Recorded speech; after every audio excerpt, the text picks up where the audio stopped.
He asked me if I ever really loved him, and I said, "You were just comfortable, not special."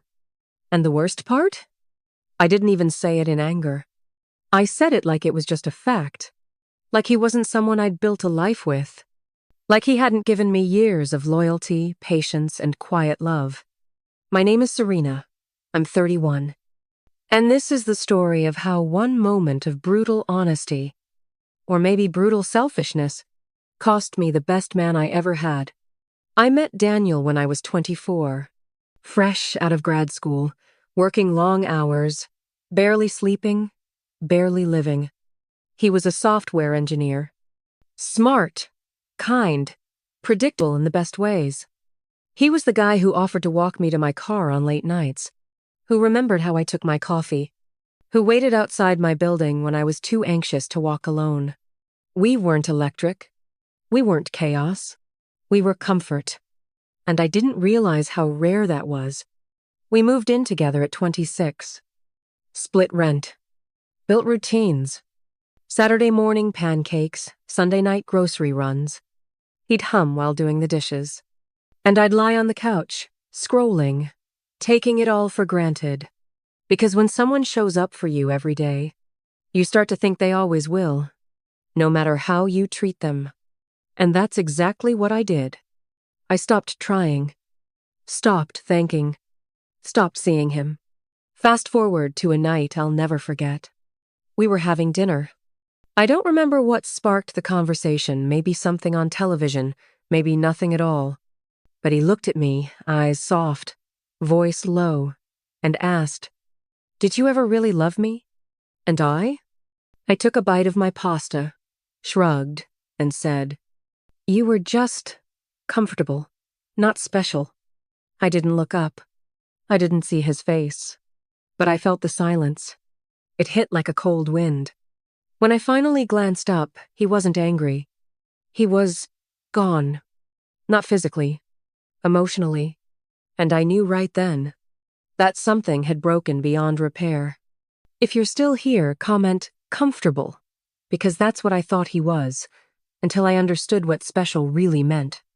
He didn't yell, didn't cry. He nodded, stood up, and said, "Thanks for the clarity." He packed a bag, left the house, and just vanished. At first, I waited.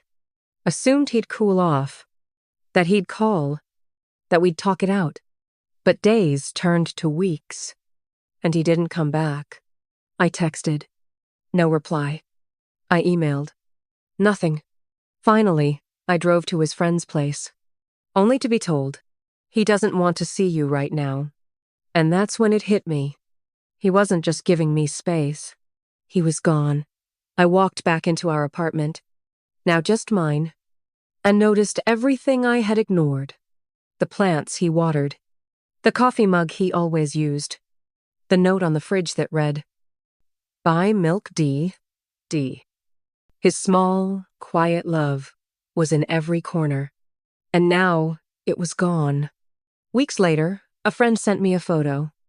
Daniel, smiling, standing outside a coffee shop with someone new. She looked warm, gentle, happy, and he looked free. I cried that night, not because he moved on, but because I hadn't. Because I finally realized I had loved him, but I hadn't known it until I'd lost him. I mistook peace for boredom, mistook routine for dullness, mistook his patience for something that was easy to walk away from. But it wasn't. It was love. Real love. And I crushed it with a single sentence. Now, I live alone. In an apartment that echoes with what used to be. I eat dinners in silence. Fold laundry alone. Talk to no one in the mornings. And every once in a while, I whisper, "Did I ever really love you?" Just to hear the echo respond, "Yes, but you didn't know how to show it." I've dated since then. No one compares. They're funny, attractive, interesting, but they don't stay, because I've become the one who clings, the one who fears silence, The one who now understands what it feels like to be taken for granted. Life has a funny way of making you experience what you once dished out so carelessly. I think about Daniel often. Where he is. How he's doing. Whether he's happier. And I hope he is. I hope she sees him the way I didn't. I hope she tells him he's special. Because he is. Not in a dramatic, overwhelming way, but in a quiet, constant, steady way. The kind of special that doesn't announce itself. It just shows up, day after day, until one day it's gone. And you realize it was everything. So here's what I'll leave you with.